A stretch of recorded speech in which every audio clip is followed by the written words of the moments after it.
And we are live. Hello and welcome everyone to Reedsy Live, our ongoing series of webinars where we bring on people from the world of publishing to show you how to write and publish better books. My name is Martin. I'm part of the team here at Reedsy. We're a network, a marketplace, a platform where authors, writers of any stripe can contact and work with some of the world's best editors and book designers and marketers. So it's a little bit of educational stuff that we put together to hopefully help you get out there and share your work with the world. If this is your first time, welcome. We'll start in just a few minutes. My guest today will be Oksana Marafioti. She's a returning guest, one of our editors on our site. Well, I think she might be a ghostwriter. She'll be able to tell me in a second. But she's a published author and she's a writing coach and she's fantastic. She did one of these webinars for us last year, I believe, about starting to write a story. And she's a fantastic educator and I think you'll learn a lot today. Cool. Well, while we're waiting to start, let us know where you're from. I see you here in the comments. James says, "Hey Martin." Hello, James. Good to see you. Larissa likes my shirt. It's I think a sort of Soviet era modern art, so I quite like it myself. Diane from London, Canada, Ontario. I guess I think I've seen you before, Diane. Francis from New York State. Fantastic. Amazing. James is from Chicago, so the Windy City is well represented today. Thank you for taking the time out of your day, speaking of which, to come and join us. Hopefully we'll all be able to learn something new and fantastic. Before we start, a couple of pieces of housekeeping. For those of you who can't stay for the whole thing, or this is not a convenient time, you can come back to this stream at any point and replay the whole thing from the start, hopefully in perpetuity. So long as there is a YouTube and we don't do anything egregious to get kicked off the site, you'll be able to watch this. So don't worry if you miss anything. Also, later on we'll prep a transcript for this, so you'll be able to go in and sort of read it at your own leisure, should you care to do that. Other things, we have a Discord. There are going to be some exercises that Oksana will share with you towards the end of the presentation. There won't be enough time for us to all do it live. But if you want to try them out and share the results with the folks here, the rest of the writers, the community, we have a Discord, which is like an online forum where you can join up with everyone here. So you can, head there. I've got the link to that at the top of the description, top of the chat box, and in the video description below. Okay, who else have we got here?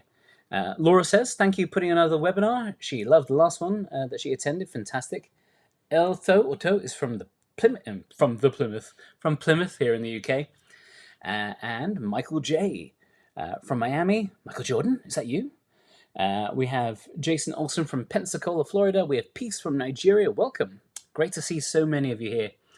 Well, I've just noticed that it is past 8 o'clock where I am here in London, which means it's 3 p.m. on the East Coast, noon on the West Coast. I think 5:30 a.m. to anyone in Sydney and New Zealand. Thank you for joining if you are.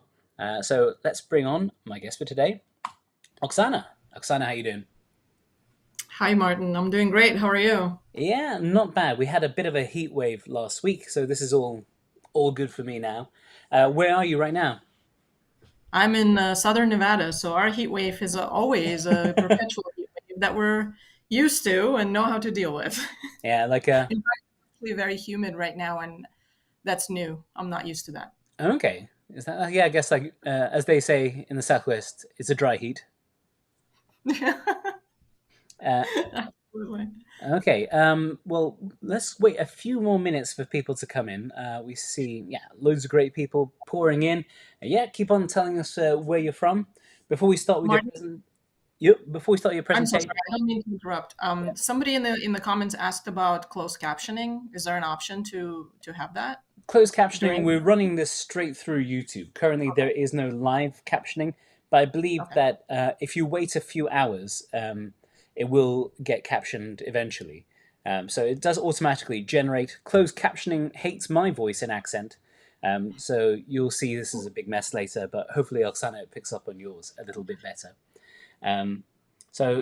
Francis, I'll put this in here. Actually, if someone can tell Francis that hopefully within a few hours the replay will have captioning, but not right now, I'm afraid to say. Someone loves the cat painting in the background. Oh, Everybody's complimenting the cat painting.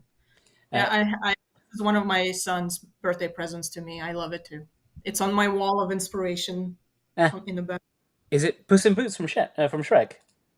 Well, this one is wait. Oh This yeah, is yeah, like this one is from my youngest. The he did it himself, and this one is from my oldest, and he just bought it. yeah. Oh, lovely. He thought it would be easier. Well, let's see where we are at right now. Okay, we are 3 minutes past. 800 folks tuning in. Don't want to get cocky or anything, but I really appreciate everyone giving us a thumbs up and maybe a subscription to this channel. There'll be great stuff like this every week, and it will mean a lot to us. But yeah, Oksana, before we kick things off, could you tell us a bit about your background and how you arrived at the point where you are today? Absolutely. All right. So my name is Oksana. Hopefully, my accent is not too heavy. I started writing, well, as probably many of us here, whenever I started writing, I was already writing stories. I am originally I lived in the former Soviet Union. That's where I was born, and I remember watching uh, one of the Friday the 13th movies, the one where Johnny Depp was killed very soon into the movie. And I protested that and decided that I'm going to be a writer and decided to rewrite the story without realizing that I was writing a fan fiction basically at that point. And I've just kind of started doing this and, never stopped. Got my MFA in my 30s. My memoir was published in 2012. It's called American Gypsy. It's about immigrating to US and kind of the culture shock and all of that. I also founded the Lounge Writers. You can find it at loungewriters.com. It's an online creative writing studio, and I invite other authors from all over the world to teach. Somebody's asking, I was born in Latvia, actually. Um, but I do speak Ukrainian and Russian. And those of you from that part of the world know what that means, right? We all kind of, most of us are trilingual or more. And I've been a book coach for a while and I edit a lot of books. This is how I know Reedsy, and I love doing that the most to the point where I write my own stuff less and just love editing and teaching writing. Amazing. Well, we're I think got a decent number of folks in here. So yeah, if you're up for starting, I've got your PowerPoint presentation. I'll be operating it from the back. So if I don't respond to everyone on the chats immediately, I'm sorry for that. But yeah, let me know if you need anything else, Sana. Otherwise, I'll see you for the Q&A. Awesome. Thank you so much. I just saw that somebody in the chat is from Pluto. Welcome. This is amazing. Actually, it's incredibly amazing to see so many people from so many different parts of the world. It's a little bit unnerving. So, you know, why don't we just keep going and not think about it too much, right? And just have fun. So, how to write engaging characters. This is one of my favorite classes to teach generally because I love creating characters, and I feel like most stories kind of run on the quality of the characters. So either they're amazing or they don't do so well. And usually, when I pinpoint something that doesn't work or does work, it leads to the characterization, right? So it's one of the most important craft skills to learn. So a lot of people ask me, especially people who are starting out say, well, I don't need to learn about creative writing. I mean, you just start writing like I did when I was a kid, which is partially true. It takes years to hone a skill, right? And any of you who are artists and other mediums know this as well, right? Dancers, artists, singers, all of us have to work for many, many, many years, right? But there's also another part of it, another side of it, in addition to resilience and talent. And that other side is what improves this. It's kind of like the wheels that keep greasing the creative side. And that other side is craft, right? Learning the craft of something. What does the craft mean? Craft does come with some standard um, details, standard features, right?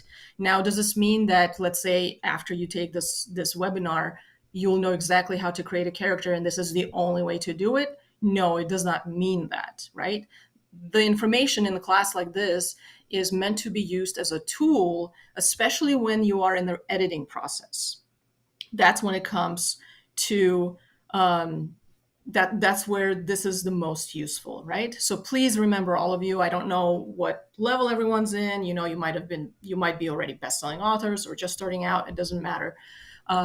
Write your book first. Whatever the story is, let it come out. Be creative about it. Don't worry about, whether or not your characters are good enough or not, right? But when you're going back and you're editing, or you have an editor who's doing it for you, use tools like these, right, to strengthen the story.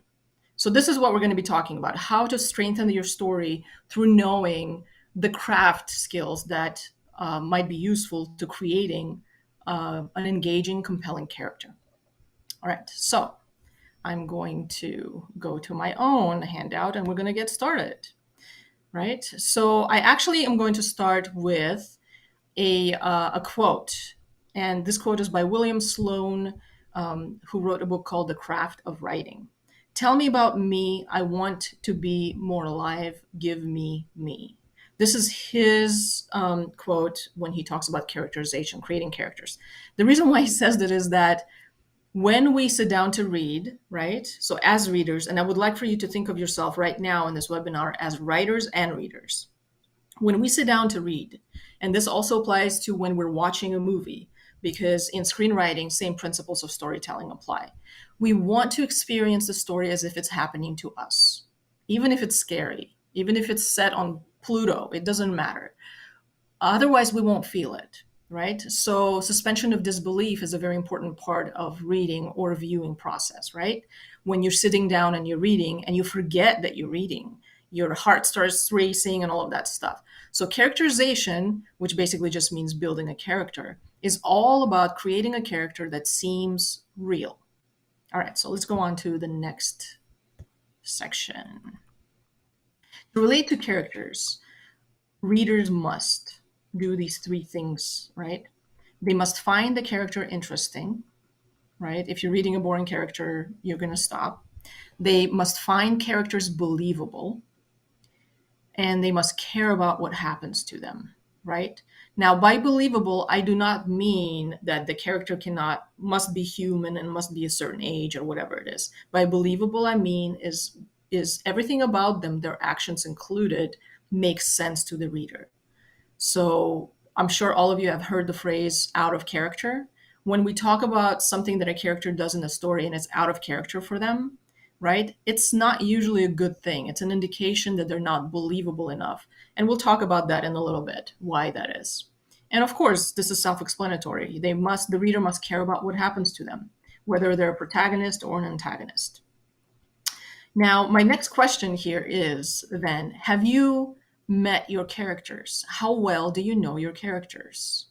Right? If I were to ask you questions about your character, who are they? How easily would you be able to answer to me? Right?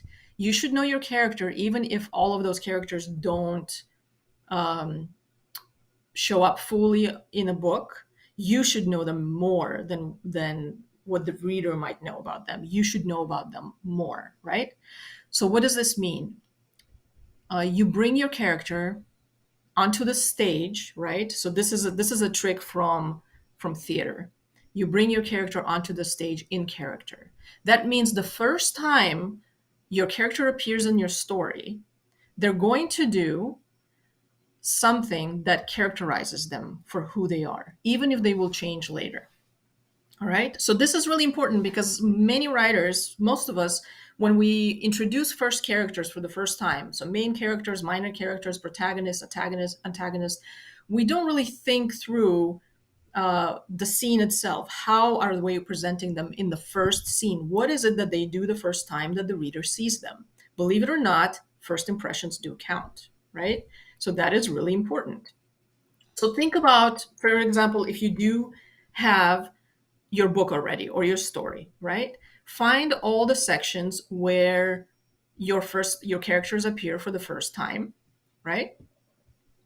And see how you're presenting them. What is it that they're doing? And does that serve the story? Does that show to the reader who they are? And if not, some things need to be tweaked a little bit, right? Somebody is asking, how can you tell if your character is doing something out of character? You might not know, but readers, let's say if you have beta readers, right, or friends who are reading your book, or your editor will know immediately. Something that's out of character for your character is something they wouldn't do, right? So, however you presented them, whatever you set up before that, right, goes against what they do next. All right.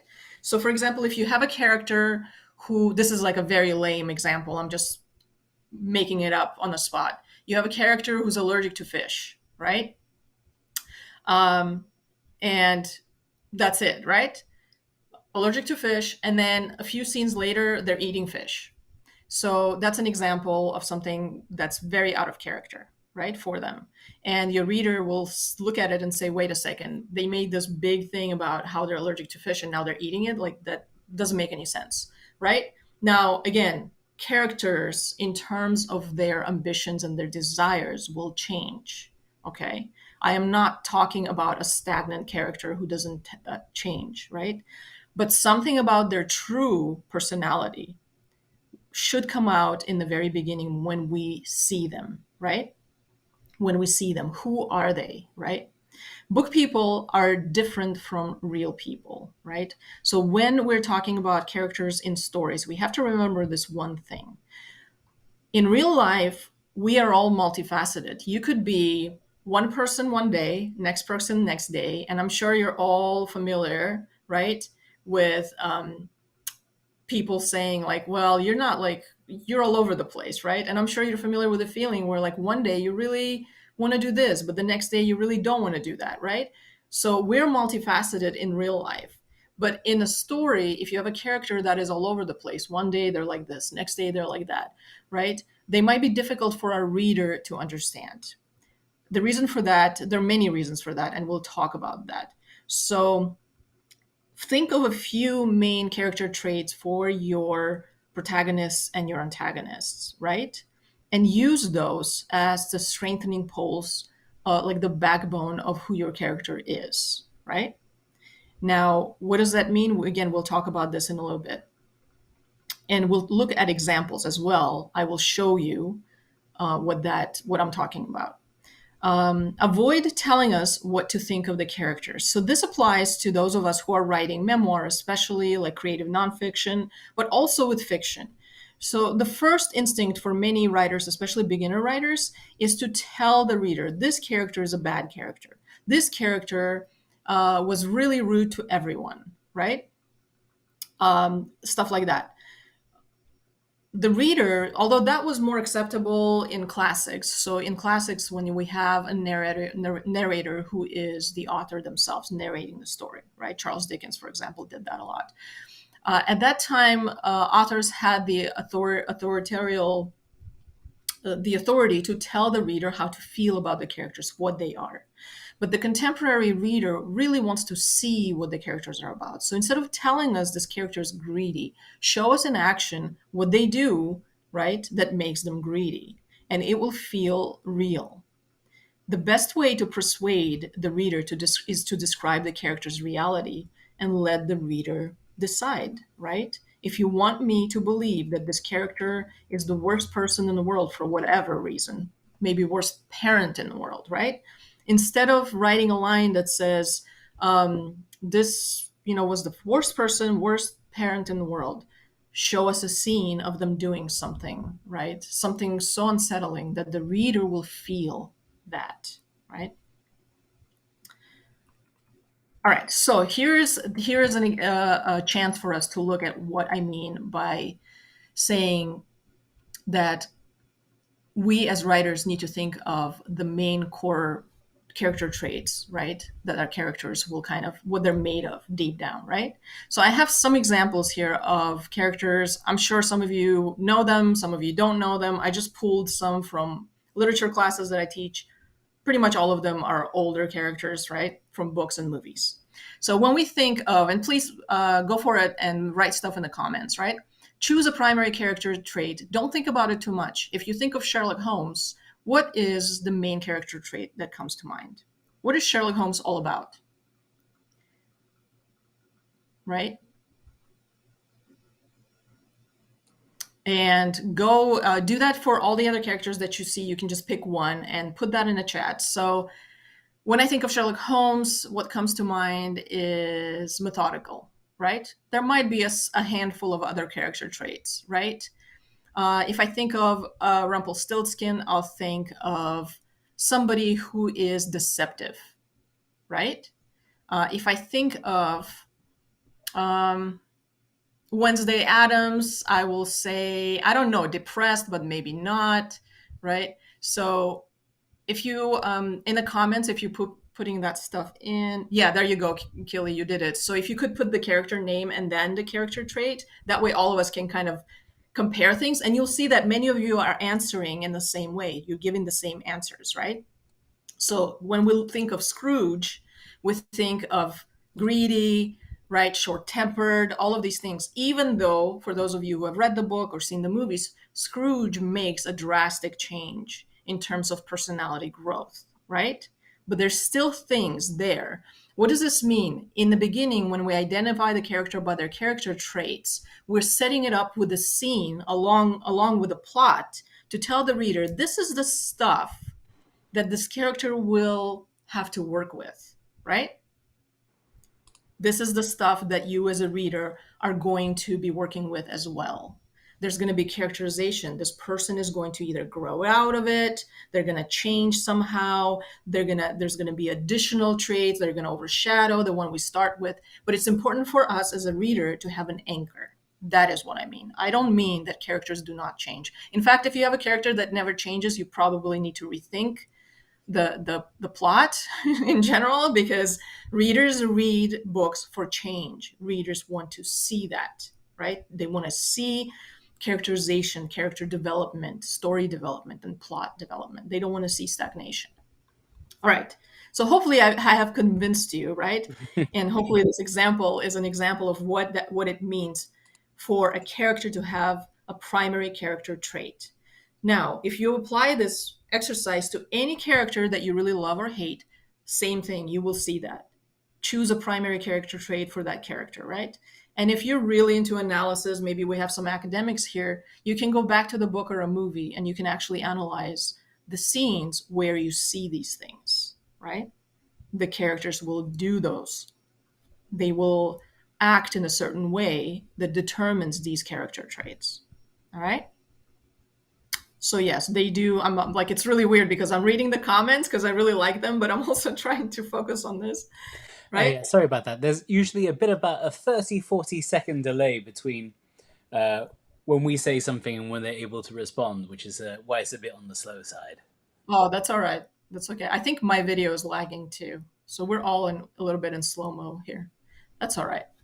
All right, so let's keep going. How do we make engaging stories then, right? How do we create characters that will make an engaging story or for an engaging story? The character doesn't necessarily have to be predictable or nice or good, right? Obviously, nowadays we have the troubled, the anti-hero trope is very much used and probably overused.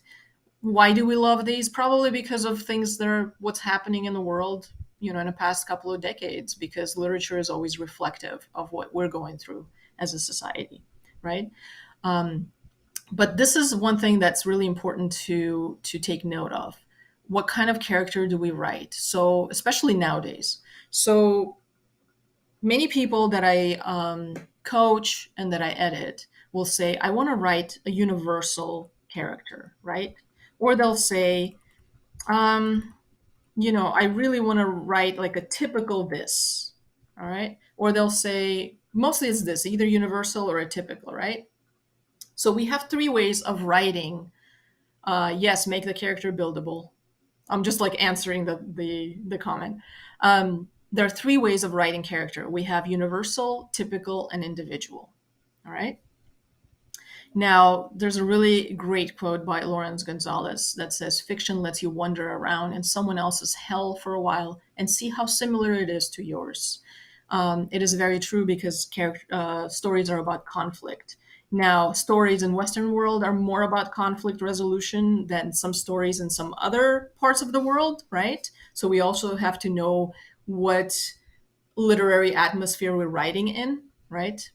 And by literary, I don't mean just high literature, all genres. But we have to remember that fiction is about stepping into someone else's shoes.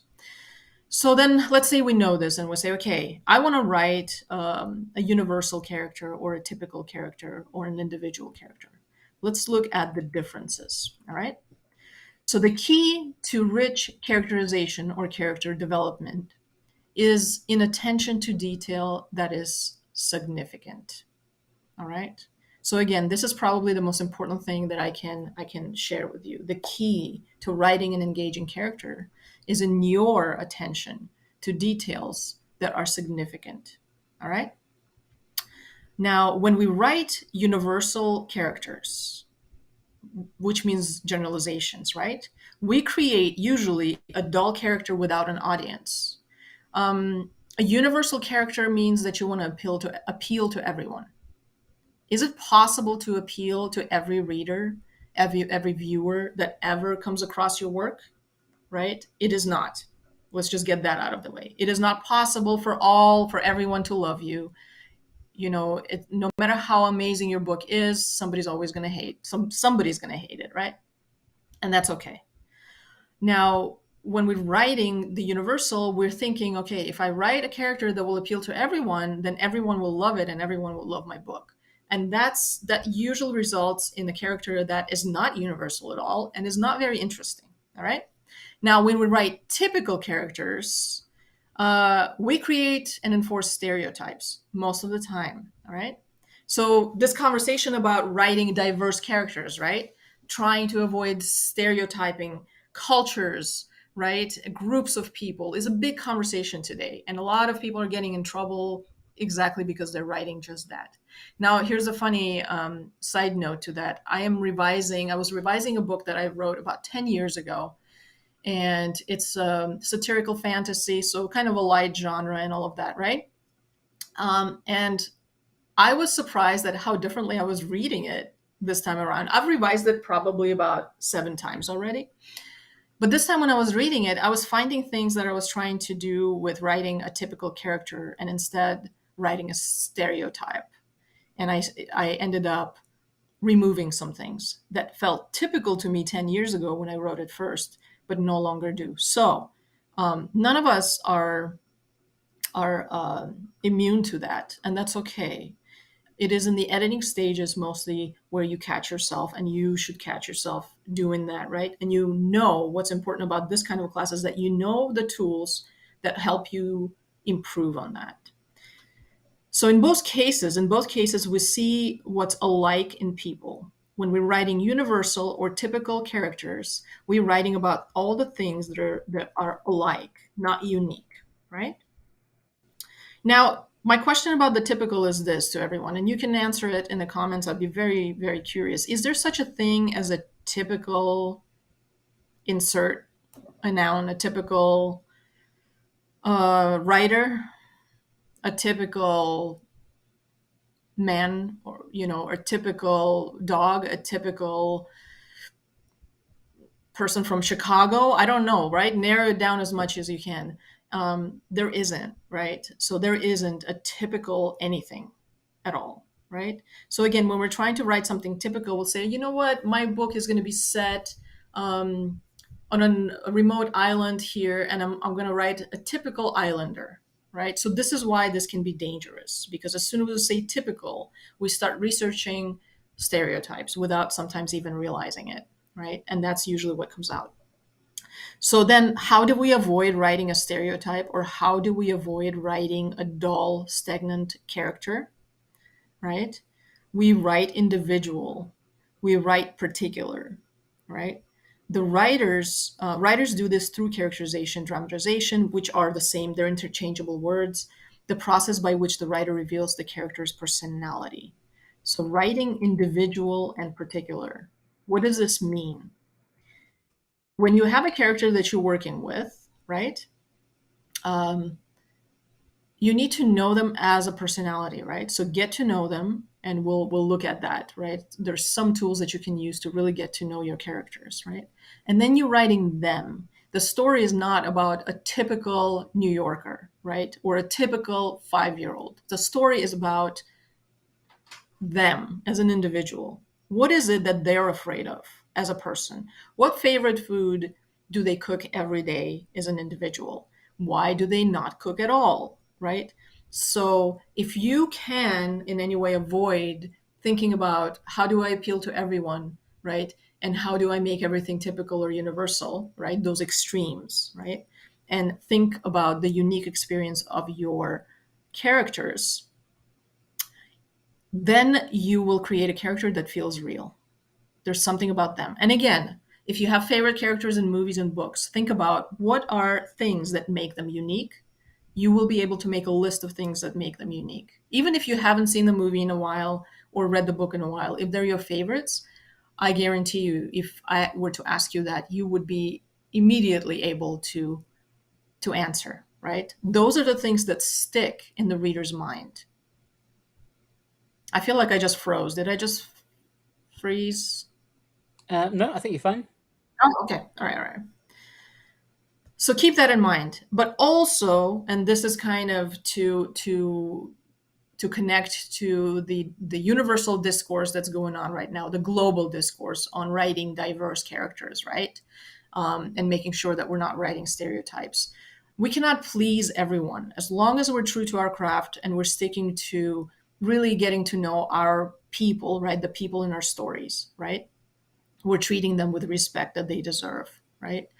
Um, we write a story that we love, but that doesn't mean that we will not offend someone who has had a very particular unique experience with something that you're describing. And if that happens, and it happens a lot more often now, where as an author you have a book out and the reader reaches out and says, I can't believe you just wrote this part, right?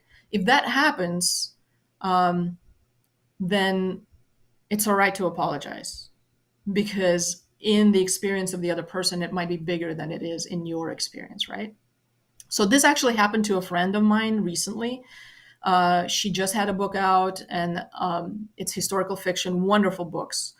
And she had a writer who wrote to her and said, you used the word spastic somewhere in the story, and I have a child who has, some neurodivergent, and it was really hurtful, and I just stopped reading. All right. So this writer, she was shocked because she didn't mean it that way. Her book was set in the 1920s, and this word was used by a character, and at that time that word had a slightly different meaning, right? But she still reached out and apologized, and she said, I'm so sorry, that this happened, right? And the author or the reader was grateful for that. It happens, right? It's okay to take ownership of something that we do.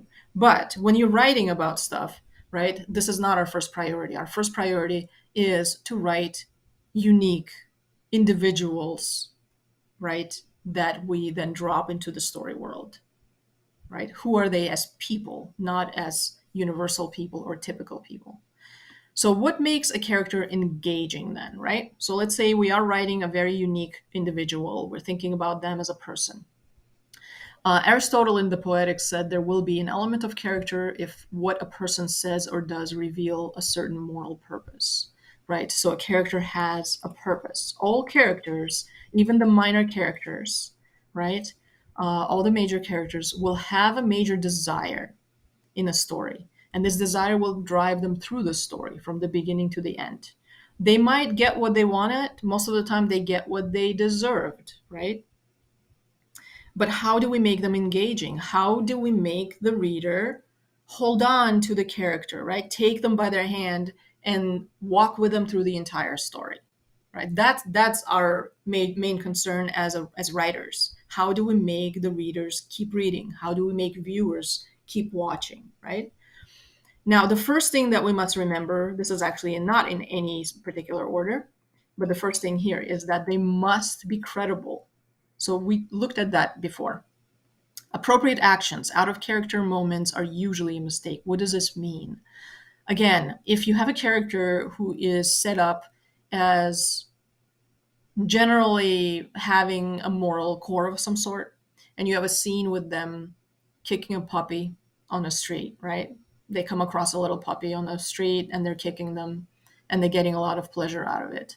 I know this is a really lame example of it, but it's an example of inappropriate action. The reader will see that this is out of character and question why they're doing it, right? Now, this is an extreme case, extreme example. Another more subtle example is that, let's say you have a character, you have two characters, partners in love, everything's great, everything's amazing. Then one partner decides that they're going to get rid of the other partner, right? In whatever way you can think of. Now, if nothing has been set up, right? It depends on the story, right? If nothing has been set up to explain this action, the reader might question it. However, let's say you don't have anything set up, which is usually the case in mysteries, right? That happens, and then there's an investigation. As an investigation unfolds, that action, right, of them getting rid of their partner is somehow explained. However, if neither of those things are present in the story, it just happens, and we just go on, right? The reader will question that. Has anyone heard of Chekhov's gun? Right. So Chekhov's gun. Sorry, there goes my accent. If you have a scene and you show a gun sitting on a mantle on the fireplace and never do anything about it, the reader is going to question it, right? Why is it there in the first place? So basically, every time your character does act in a certain way, right, there should be a reason why they're doing it.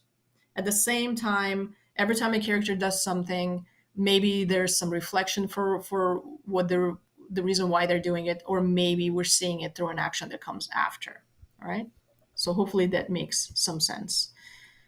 This stuff is often caught usually through the editing process, not in the first drafts. When you're editing or when you have beta readers, they might ask you questions like, I don't understand why the brother suddenly didn't want to talk to his sister. These kinds of questions should be an indication for you that there might be some out of character stuff that's going on that either has not been set up or is not explained sufficiently enough after. All right. So again, stuff in this class is really useful for editing and also for when you get feedback from people who are not writers themselves. Because what happens often is that we'll have a reader, let's say you have a family member who's reading your stuff, right? They're not a writer, so they don't know the terminology, they really know very little. And they tell you, you know what, this character is like really like I don't understand half of the stuff why they do half of the stuff they do. Like I don't understand why they did this here and then they did this other thing there, right? And if you're a sensitive writer, especially as a beginner, you might think that you're just a bad writer. And I really, really hope that more writers learn the craft so that that doesn't happen, because I feel like a lot of really great books have not been written because a writer has been given some weird criticism and stopped writing, right? So instead of thinking, well, I must be a really bad writer, you say, oh, I think what they're talking about is credibility. And then you go back, right? You go back to your story and you say, okay, where is this action and how did I set it up? Or should they actually even do this, right? Maybe I take that out completely. So it's a tool, right? Most story info will come from settings and characters' actions, reactions, appearances, tone, and details. All right. So everything that you want to tell about the story, right? All the important things will come from the setting that we're in. So everything that we're visualizing as a reader, and from the characters' actions and their reactions to other characters' actions, and how they appear, right? And the tone of voice they use, and all of these kinds of the details about the characters. All right. So for those of you who are into story building and you feel like you get overwhelmed with the fact that you need to spend 30 pages building the world, right? Because it's a new world, let's say, in a different planet or whatever, you really don't need to do that. If you have characters and they're moving through the story, whatever they see, whatever their reactions are to what they see, will inform the reader about how they need to react to it too, right? So just an example, let's say you have a character who is riding a horse down a dirt road. To us, this might seem kind of like a medievalish setting, right? Horses, dirt roads. And suddenly a flying car whizzes by. And the person in the car is like, hey, Ellen, right? And the person on the horse, like, hey, Bob, long time no see. That reaction, that interchange tells us that these two things that seem abnormal to be together, flying cars and horses, dirt roads, in this story are normal, right? So our characters, we're to the second point then. Our characters must have a purpose. The desire that compels them to action must be powerful. Whatever the character wants in the beginning, right? That desire, whether they want to find true love or they want to defend their family, right? Or they want to free their country, whatever that is, must be really, really strong because it's going to carry them through the entirety of the story. Now, the story itself really is a record of a character having a desire and all the obstacles that prevent them from getting what they want, right? So it's those obstacles that they have to face throughout the story. This really is true regardless of the genre. If the character doesn't want anything at all, if they're perfectly happy where they are, there's really no story, right? There's no story. Characters happily, sitting in their cottage, drinking tea, having a great day, very content, loving everything, loving life, and no wizard barges through their door, right? Anyone know what I'm talking about? It is because the wizard barges through that door that the story begins, right? The character starts desiring something. All right, so actually, you can pull that back up. All right. The desire determines readers' degree of identification, sympathy, or judgment. The desire is what makes the reader relate to some really, really unrelatable characters, right? So I'm sure that if I were to ask you, if we were doing a smaller class where we can all see each other, if I were to ask you to give me a really nasty antagonist, right? Like someone that you just love to hate, and then give me their desire, you would see that there's something there, right? Yes, that was The Hobbit. Thank you. So the desire is not just about the good characters having it. All the characters that populate your story. Maybe you have a cast of 12 and they're all going to be main characters and you're just jumping from point of view to point of view. They all must have a desire. And that desire will identify us, right? Will create sympathy or apathy between the reader and their character, or judgment, depending on who they are. And the third point here, what makes a character engaging, is they must be complex, right? So again, conflict is at the core of character as it is of a plot. We actually, in all stories, have dual story arcs, right? So we have the plot, the physical happenings, right? And in a regular story, just a regular long form story, right?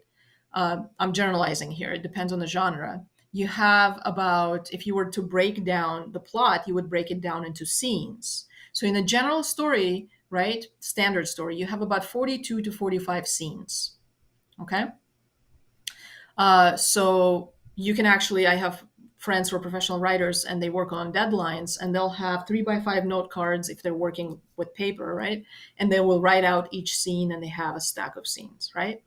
So the conflict then is inside this plot, the story arc of the plot, but we also have a character story arc, and those run parallel.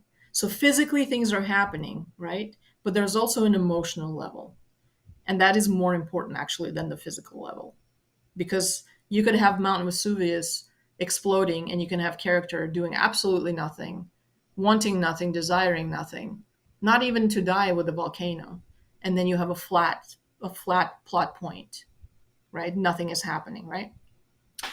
The characters then also must be capable of change. We were talking about that earlier, and I saw some really, really juicy comments on that. They do need to change. They must be capable of change, even the bad people, right? Even the worst people. So that is integral to the quality of the story itself. If we have a stagnant character, even if we make them an individual, they never want anything, they never change, right? Then why am I, as a reader, reading the story? You might want to write it to yourself, right? As a fun thing to do. And I actually encourage you to do that. Let me write a story where a character does not change at all, a short story, a flash fiction, right? And just see what happens. And then you might really love it, but then let other people read it and see what their reaction is. There's a question in the comments that I want to answer. When I talk about 42 to 45 scenes, I am talking about long form novels, not short stories. In the short story, everything is much more condensed. Everything we're talking about still applies, but we just don't have as much room, right? All right, so they need to exhibit an internal conflict and contradictions. And we'll talk about this a little bit more in a little while. These are called consistent inconsistencies. What does this mean? Internal conflict. You want something, but then what if something comes into your life and changes your perception of what you want, right? So this is like a very, very common thing in romance novels where one character wants to be left alone. They never want to be paired up with anyone. Do you all know what I'm talking about? They never want to be paired up with anyone. Like that's the biggest conflict, right? In a romance, which is, by the way, the best selling genre in the world to this day, right? Never wants anything, right? And then somebody comes along and changes their mind. So this internal conflict, it doesn't happen overnight, right? They don't just change their mind. They fight against it. And any of you who have seen Bridgerton, um, doesn't matter how you feel about it, but that's at the core of the conflict of the story. It's the characters' internal conflicts, not really the plot. There's not so much going on outside physically, right? So we need to keep these things in mind. What makes a character engaging? They must be credible, they must have purpose, and they need to be complex. All right, so let's keep going. How are you on time? We're running a little bit long. I just want to leave a bit of time for the Q&A at the end, just to let you know. I think this is great. I think everyone's enjoying this. I'm noticing that not everyone has given the video a like, so while we take this momentary interlude, hit the like button if you're enjoying this. But yeah, like I think it's good, but yeah, we'll just bear the time in mind a bit. All right, how long do we have About 15-ish minutes, ideally. Okay. All right. Perfect. So I'll go much faster. All right, so let's go on to the next section. Characterizations, right? So characterization is the process by which the writer reveals the character's personality, right? And it happens over time. Now, as I mentioned, the story is a record of how a character deals with danger to their desire, all of those obstacles that we have, right? Human character is at the foreground of all fiction, right? And nonfiction, creative nonfiction, however the humanity might be disguised. So, for those of you who are writing characters who are not human, George Saunders has some really incredible short stories. In one of them, a can of tuna is the main character. All right. So, if you're not writing humans, you're still going to be writing humans disguised as non humans. So, there's a point of emotional contact. You give them a trait and that trait is going to be human, right? And that will make them credible and believable. They want something. They desire. A can of tuna never wants to be opened, right? Wants to remain whole. There you go. It's a human desire to remain whole. The reason for this is that we relate to stories through emotions, always through emotions. Please remember that. And I'm one of those people who says I'm very analytical. I teach critical thinking and logic at the university here. But when I am a creative writer, I understand the reader can only connect to my story through emotions. So I need to reel them into put them inside of my characters and make them feel things, right? I'm going to skip some things here. Most story info, I did say that already. Fiction can only be successful as the characters. I mean, I do believe that.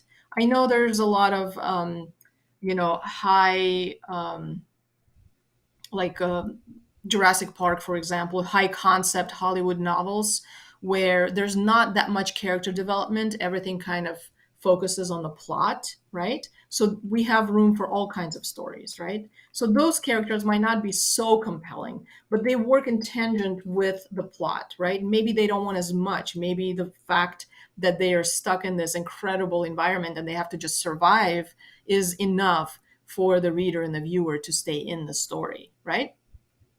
Let's talk about methods of characterization real quick, right? So this is craft talk here, like real craft stuff, right? There are about 5 of them. The first one is authorial interpretation. It's indirect. It is when you're telling the character's background, motives, and values and virtues, you as their narrators. So, classics, Charles Dickens, Bronte's, all of them were doing a lot of this, right? So I'm going to tell you who this person is. I'm just going to explain it to you. You don't need to see so much of this without me being there, because I'm narrator and I'm also the author. The reason for that is because we lived in a different world. Readers did not travel as much and they trusted the author as if the author was a teacher. All right. Now, this is not used as often nowadays, but this is not to say you cannot use it. It's still useful depending on what kind of a story you're telling, right? And maybe it's not something you're doing all the time, but sometimes you do need to come in as an author, right? As an omniscient narrator, if you're writing from third person omniscient point of view, and you need to interject. Totally fine. The second method of characterization or revealing character or building character is appearance. It is really important for you to understand that the way your characters look, their mannerisms, their gestures, physical traits and behavior and body language will tell the reader about who they are. Whether you want it or not, whether you meant it or not, the reader will perceive it that way. I'm not going to read these examples, but if you go back to YouTube when the video is up, you can always read them for yourself. And I do encourage you to do that. So, again, often we will spend very little time on appearance. And sometimes authors don't really show the characters very well. So some people claim that the reason why Twilight was so popular was that Bella was not really described in the story, and that way the readers could just put themselves in the story, right? Whether that's true or not, I cannot say. But what I will say is that you don't have to describe a character in terms of how they look in great detail, but their body language will tell us something about them, and their physical behaviors and traits and mannerisms and gestures will definitely tell us something about them. So use these as tools to help you. The next method is action. Must be capable of causing action and being changed by it. Whatever your character does, whatever act, right, they perform will tell us something about them. Whether you want this to be true or not, this is how the reader will read it, whatever they do. The fourth method of characterization is speech. This is dialogue, right? This is, many of us, when we're writing first drafts, are not paying attention to any of this stuff, right? But the good thing is that most of the time, if you know your character enough, this stuff kind of falls into place, interestingly enough, and sometimes without you even trying very much, all right?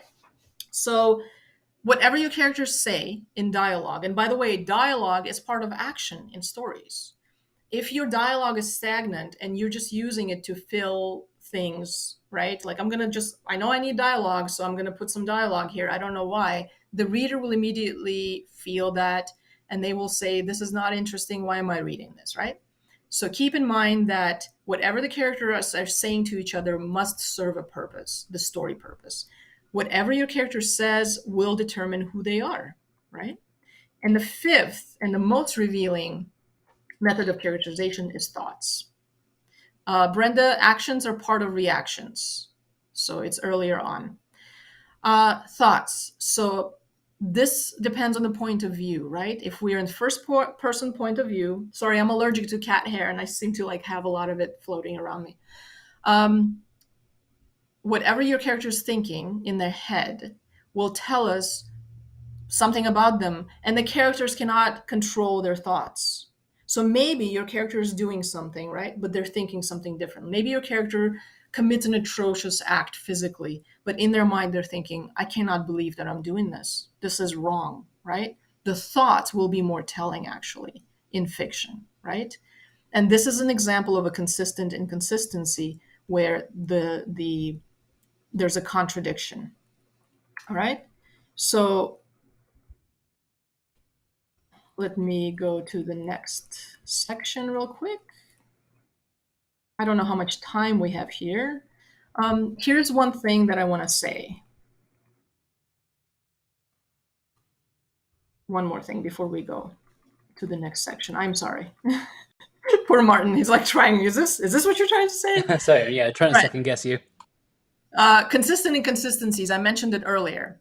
A really great way to create a complex character is that once you know these methods, these 5 methods of characterization, you can play around with them where there are inconsistencies. And again, best fiction, best nonfiction, you'll see these things. So if you need proof, analyze books that you love and movies that you love. For example, your character is body language says one thing, their thoughts say a different thing. The character's speech says one thing, but their actions are counter to what they just said. All right. So play around with methods of characterization. You can have multiple of them. Usually we have more than one in a scene, right? And you can make them interesting by contradicting, by making your character be not as reliable, right, as you might think. So again, are they acting in a certain way but saying something different? And this creates this incredible rich subtext for the reader, right? So for example, um, a character could be saying in the speech, I really do not love you and I never want to see you again, right? But then physically something happens in their body language to indicate otherwise, right? Those are really, really genuinely emotionally connective scenes. They connect the character to the reader, right? In a very compelling way where a character can feel it, right? Because a character can say, or a reader can feel it, because reader often will feel like they've experienced this before. So final notes before we take off and go um, to our Q&A, right? How does character influence point of view, setting, plot, and dialogue? So point of view, whatever is revealed in a story world will depend on those whose head we're inside. So if you're in one person's head the entire story, the entire duration of the story, and its first point of view, we can only see the world through their perspective, right? Their thoughts, personality, experiences, desires, influences how the reader perceives the story, right? Versus when you're jumping point of views, then you will switch and will have a multiple point of view, right, of the same world perceived from different personalities. Setting, and I touched upon this before, we really don't need to world build as much as we do. For those of you who are writing sci-fi, fantasy, alternate universes, I've read as an editor books that for the literally the first 50 to 100 pages, everything is being set up. I don't need a setup. I need to see what the emotional conflict is as soon as possible. I need to see, who am I rooting for? Are these people worth reading for? You know what I mean?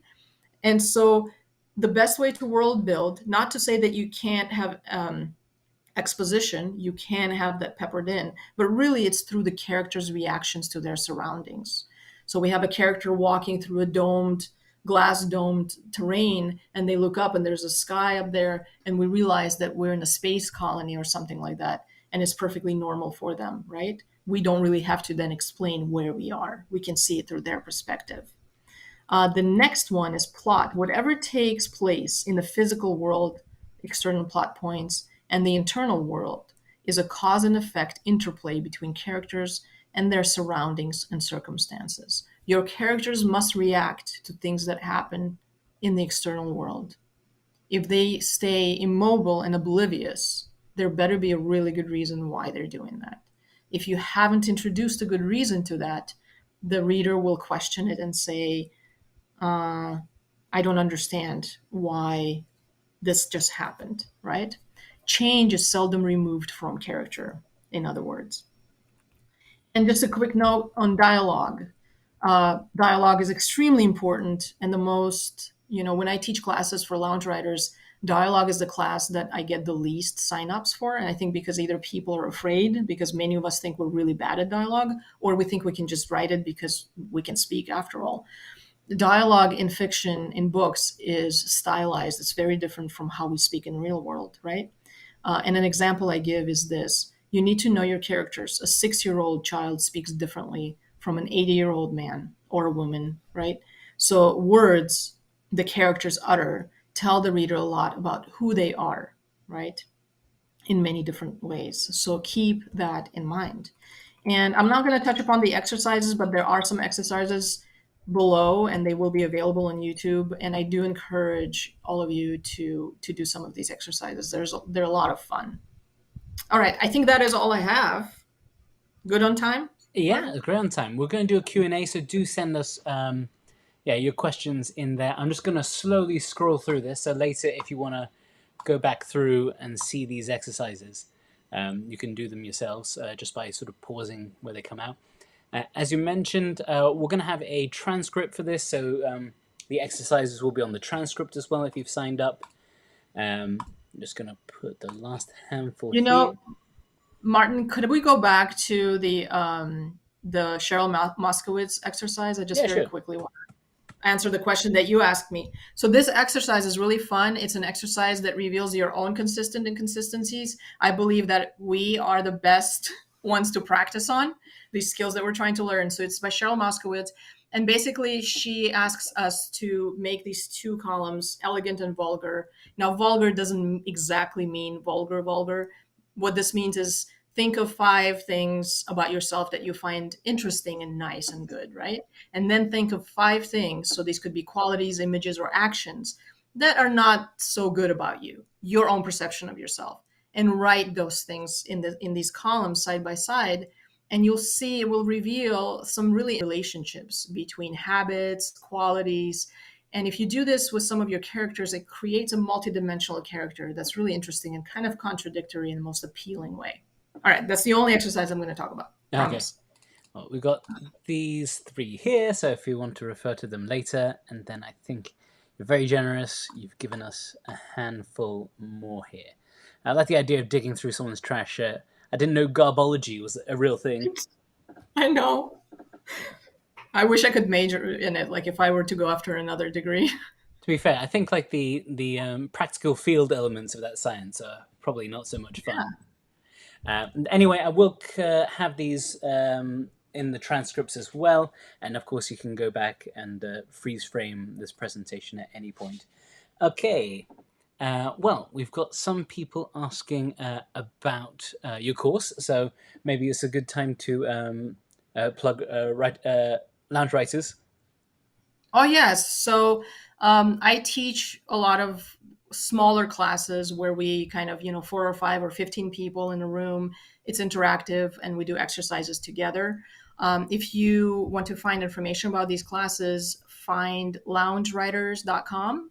I don't know if we can write that in the comments or if you have that somewhere. It's in the description below, so if they scroll Okay, down, they can perfect. click on that. Loungewriters.com. Our class schedule is up right now. I also have other teachers who come out. Usually they're best-selling and award-winning authors who teach other components of the craft.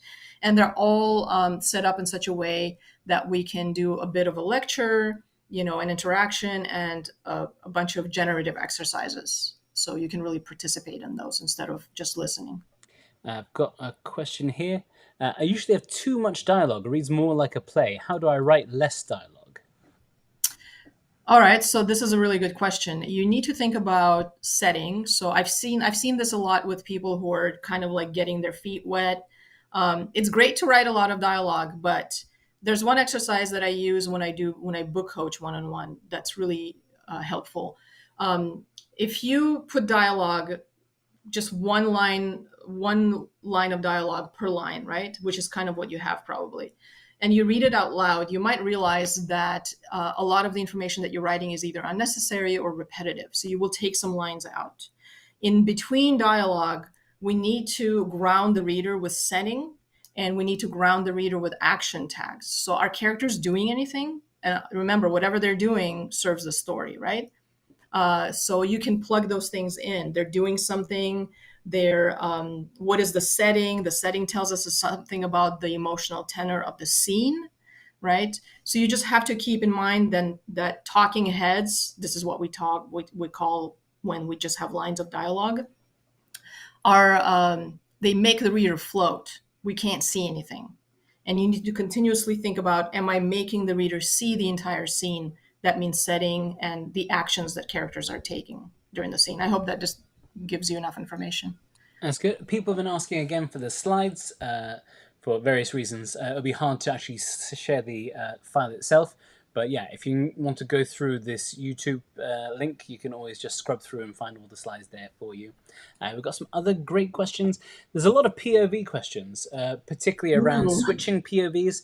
I'm not sure if that means switching between POV characters or going from first to third and deep third. Okay, there's no such thing as bad, I think, in writing unless you don't know why you're doing it and it just doesn't serve the story. It's not a bad idea to switch POVs, but if you're going to do that, you need to establish that you're going to do that from basically like first chapter, right? So the reader understands we're going to have multiple POVs in the story. Now, in the past, in classics, we were able to just switch POVs mid paragraph, mid sentence. We really don't do that as much anymore. The reader wants some kind of consistency and transition. So normally, what I've seen used now is either different chapter from different points of views, right? Or at least sections within the same chapter instead of just jumping from POV to POV within a paragraph or a sentence. We have a question here from Raish22. How do I make real life characters interesting in a memoir if I'm a first time writer?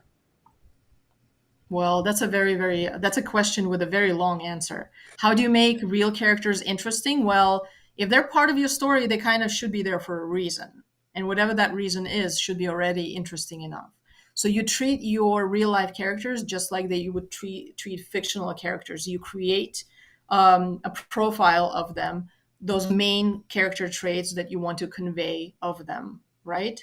And in memoir, you might not remember all the things that were said, let's say, at a particular time. So you need to think of the emotional reason why you're describing what they're saying in a particular section and fill the dialogue in with stuff that they likely would have said.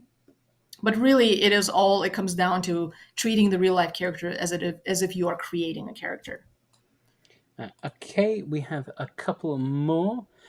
Confused Blob asks, should every character be dynamic, or is it important to have relatively static characters as well? A lot of my characters are relatively static, or only change at the very end. Is that okay?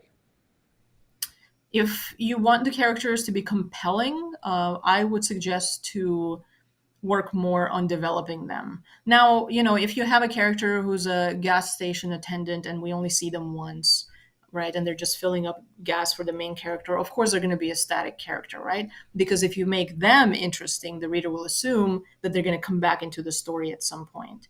But if you have a cast of characters that are the change makers in your story, they really do need to be changeable and moving and not just change at the very end.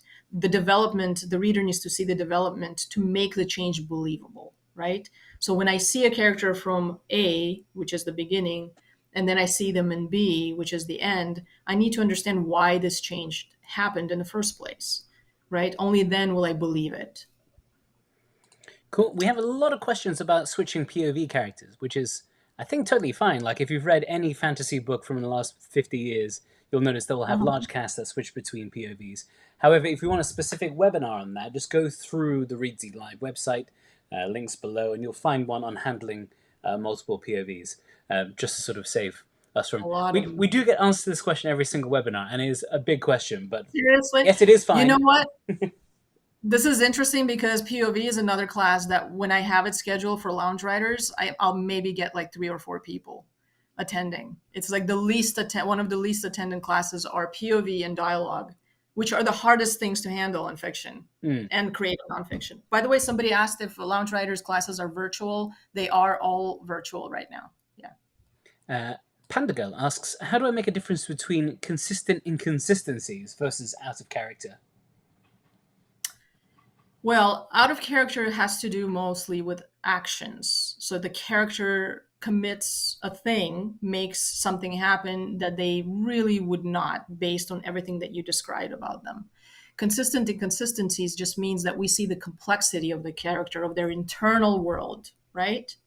So there might be I had someone in a class that I taught about characterization when we did that exercise, Cheryl Moskowitz's exercise, the elegant and the vulgar column. In the elegant column, they said loves expensive wine, and in the vulgar column, they said loves cheap beer.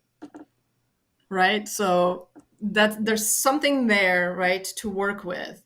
that will develop a character in an interesting way. So out of character again just means that there's not enough setup, that the character is doing something that they would not normally do, and that's what it feels like to the reader. We have one, just do a couple more questions. I realize we're running a bit long. Book Lover asks, how do I describe my character's emotions? You do not describe them, you show them. So this is why all of us need to be the students of human nature, right? How do you describe, right? How do you show that the character is jealous? What actions will they have to be engaged in to show jealousy, right?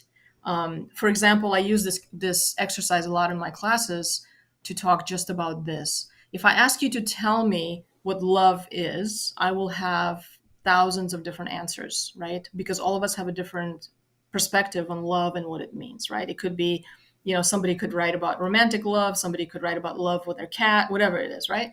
But then if I ask you to show me what love is, you will create a scene, right? And in the scene, let's say you have a person bringing a bag of donuts to their other person, and that's their description of love. So I would say do not describe things. I teach a class on description. Description is not about just describing everything. It has very particular purpose. Try not to describe emotion unless it's in the character's thoughts and they're thinking it, right? Show us what the emotion is through their actions. And with that, I think I'll draw the Q&A to an end. If you haven't hit like to this already and you enjoyed it, please do hit like. Of course, I mentioned there is in the description below a link to Oksana's profile on Reedsy, her previous webinar that she did for us last year, and of course to Lounge Writers. You can head there to find more of the courses that she offers. They are paid courses, I believe, but as you've seen today, there's no doubt that they're tremendous. Do go check that out. All right, I'm going to take a few weeks break from Reedsy Live, but we'll be back at the end of the month with a new one, so keep your eye peeled for that. Oksana, before we sign off, is there anything else you'd like to plug or share with the viewers? I should have been prepared for this question. I do not have anything except for, follow, like, it really helps the studio, Lounge Writers. Find me on Reedsy. I love working with Reedsy. This is one of my favorite jobs. And just connect through social media because the world is very small nowadays, right? So I would love to hear from anyone, everyone, and All stay right, in touch. and with that, thank you everyone for tuning in. We'll see you next time. Thanks, Oksana. Thank you at home. Have a good day. Thank Bye. you.